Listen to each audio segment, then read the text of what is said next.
They bend with the slightest bit of pressure. Oh, wow. They're about 4 or 5 hair strands thick. Yeah. I like to think of the needles as kind of antennas that are communicating with your brain and receiving communication from your brain about what needs to happen in your body to get healthy. Any pain, like acute, chronic, migraines, tennis elbow, knee issues, osteoarthritis, pain from surgeries.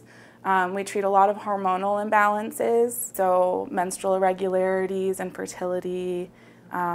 We treat a lot of psycho-emotional issues like depression, anxiety, insomnia. So pretty much everything under the sun can be treated with acupuncture. Yeah. It kind of depends, like one person coming in with a migraine might have completely different treatment than another person coming in with a migraine, depending on whether it's hormonal, if it's due to maybe a traumatic brain injury, where the migraine is in their body, what time of day they get it. All of those factors play into which points we select.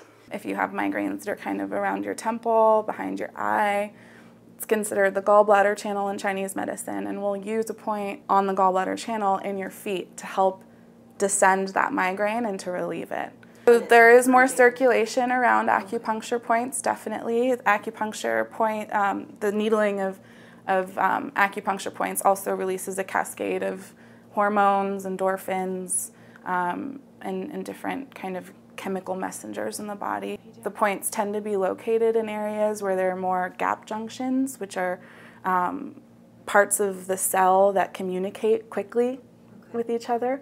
So, like I said, I like to think of it as an antenna. It's like facilitating this communication. So we do the NADA protocol a lot, and it's 5 points in the ear.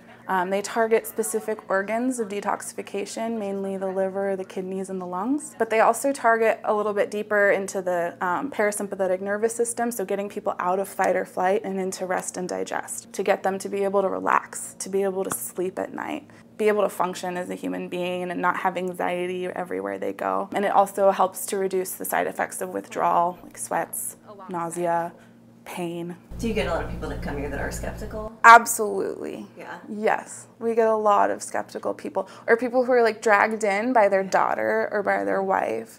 And they kind of come in and they're like, oh, I'm not going to be able to relax with these needles in me. Like, you know, I don't believe in this voodoo stuff. And most kind of find that kind of how you were feeling, like it makes you feel heavy and relaxed, and if you give it enough time, you'll kind of fall asleep and you come out of it feeling a lot lighter, a lot more calm. Do you see a big attitude change from when they walk in the first time to when they're leaving? For a lot of people, yeah. And you know, it is a very foreign thing, and it kind of takes a couple of treatments to get over that novelty and kind of the uncomfortable feeling of getting poked with these needles. But give it a few times to really let it relax. To sink in. And it often takes, like we rarely tell people to come in once or twice and that their problems are going to be gone. It's much more of a process. And, you know, I had a teacher that told me that, you know, acupuncture is like a drop of water in the ocean compared to opiates. So, you know, it takes time to develop your body's resiliency and to relearn patterns that can promote your natural health, because we all have the ability to heal.